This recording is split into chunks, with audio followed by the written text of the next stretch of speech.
大家好，我係 Candy，歡迎嚟到 Candy 的深夜讀書會。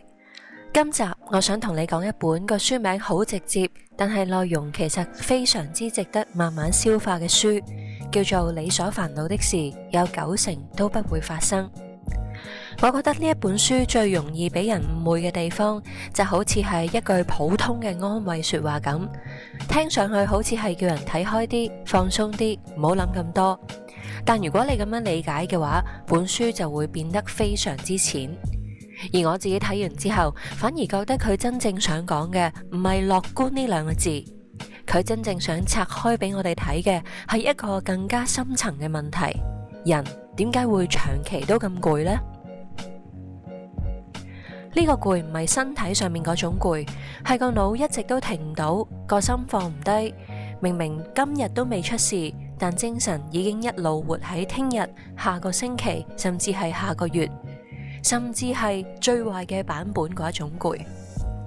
所以今次我唔想將呢一本書講做一本叫人正面啲嘅書，我會將佢理解成一本點樣停止精神內耗嘅書。如果我要用一句說話去概括全本書，我就會話：人最大嘅消耗好多時唔係件事本身，而係對事情嘅提前受苦。呢一句幾乎已經係全本書最重要嘅骨架。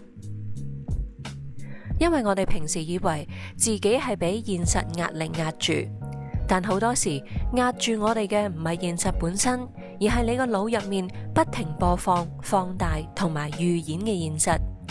件事未發生，先驚咗先；結果未出，先亂咗先；對方都未講出口，先覺得受傷；未失去，先痛苦；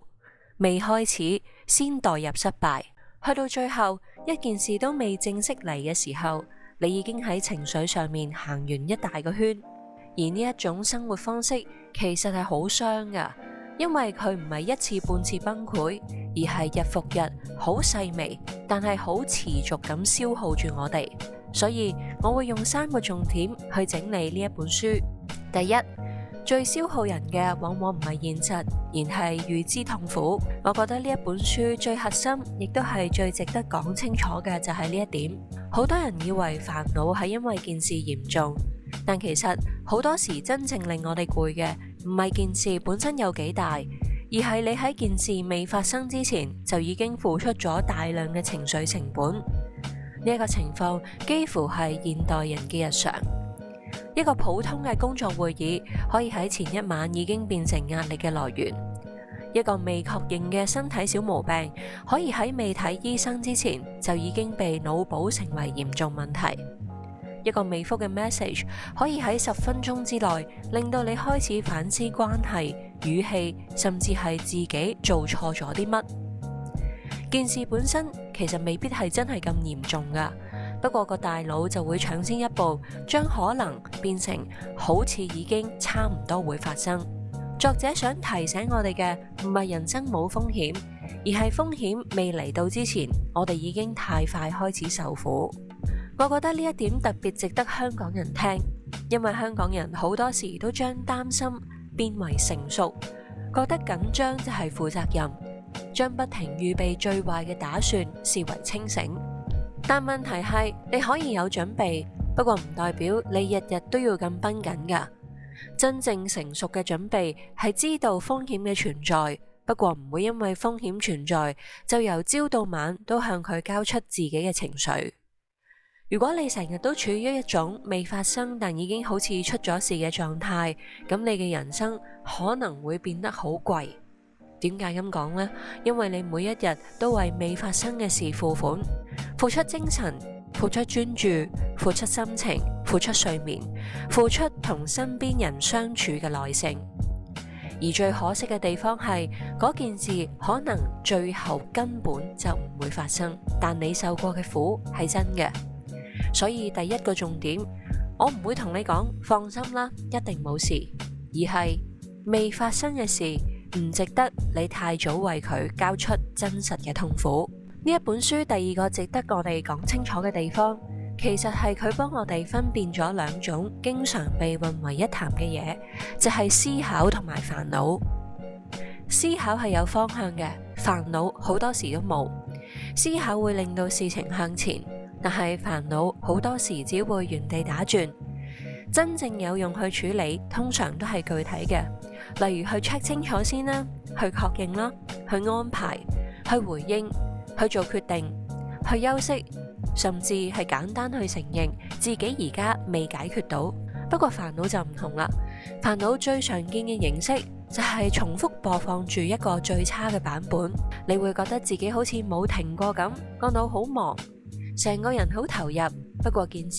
其實係冇向前行過一步，所以我自己對呢一本書其中一個最深嘅印象，唔係90%都不會發生呢一句表面嘅說話，而係背後更加實際嘅提醒。好多時煩惱其實只係一種冇出口嘅心理勞動。你做咗好多情緒上嘅動作，但冇真正改變現實嘅行動。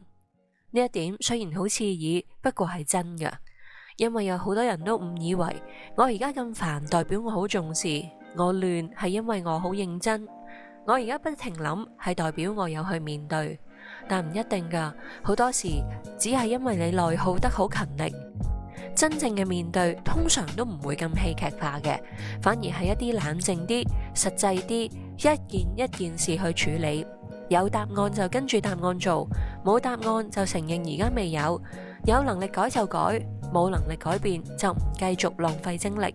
我覺得呢一個觀念都好重要，因為佢將焦點由點樣唔好咁焦慮轉翻去點樣分辨邊一啲係有用嘅心理活動。唔係每一個念頭都值得你追住佢去跑，唔係每一個擔心都值得你當係真，唔係每一次情緒起伏都代表你即刻要處理啲嘢。有時最有用嘅唔係再諗清楚啲，最有用嘅係停止再諗。所以第二個重點可以講得好直接，就係煩惱唔等於處理，好多時只係失控嘅重播。第三個重點，我覺得係呢一本書最有力量嘅地方，係佢冇叫人變得完全唔驚、唔擔心或者完全冇波動，因為呢一啲都唔係現實。真正有價值嘅係佢幫你建立一個新嘅標準。成熟唔係要你穩如泰山，成熟係要你知道件事未嚟之前係唔需要將自己拖入痛苦。呢一個分別係好大嘅。